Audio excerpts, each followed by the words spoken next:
By the end of this video, you'll have a good idea of whether this episodic horror game deserves a spot on your playlist. Fears to Fathom is an episodic psychological horror series developed by Rail. The game is made up of multiple episodes, each telling a different story based on real-life events. The unique premise of this series is that it features stories sent in by players, so each episode feels like a slice of someone's nightmare.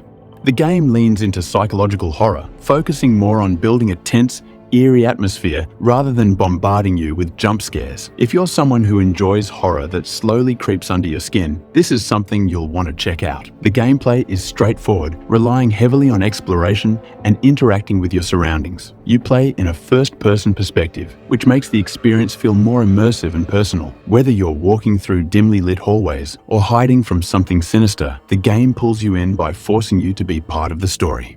Each episode has its own setting, characters, and plot, giving a fresh feel every time. You're mainly tasked with solving puzzles, uncovering the story through clues, and making choices that can affect the outcome. The lack of combat means you have to survive by being clever, hiding, running, or using your environment to your advantage. But this lack of combat may be a downside for some players. If you're into more action-packed horror, the slower pace of game might not be for you. When it comes to visuals, Fears to Fathom doesn't go for high-end graphics. Instead, it focuses on building an atmosphere through its minimalist, lo-fi aesthetic. It's more about the environment and how sound, lighting, and design make you feel than photorealistic textures. This simplicity adds to the game's unsettling vibe, as your imagination fills in the gaps. Where the game really shines is in its sound design. The eerie ambient sounds, the creaking of doors, footsteps in the distance, or the sudden silence. It all comes together to create an intense sense of dread. Every little noise keeps you on edge, and that's a huge part of what makes the game so terrifying. One of the most interesting aspects of Fears to Fathom is that each episode is based on real-life stories. Knowing that these situations happen to actual people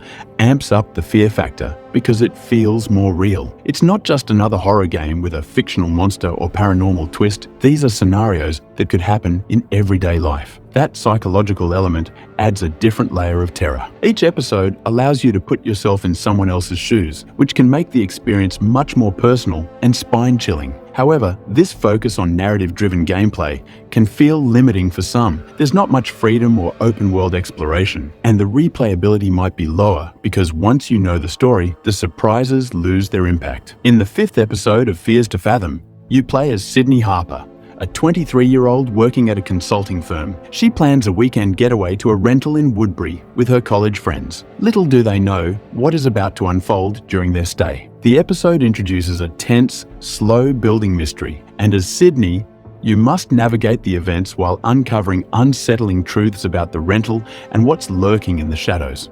This episode continues the series' trend of blending real-life terror with gripping storytelling. Once you've gone through the episodes, there's little incentive to replay, as the story-driven nature doesn't offer much variation. The lack of combat or action might make the game feel slow or restrictive for players looking for more engagement. While the lo-fi style adds to the atmosphere, some players might find the visuals lacking compared to more graphically intense horror games. So, is Fears to Fathom worth playing?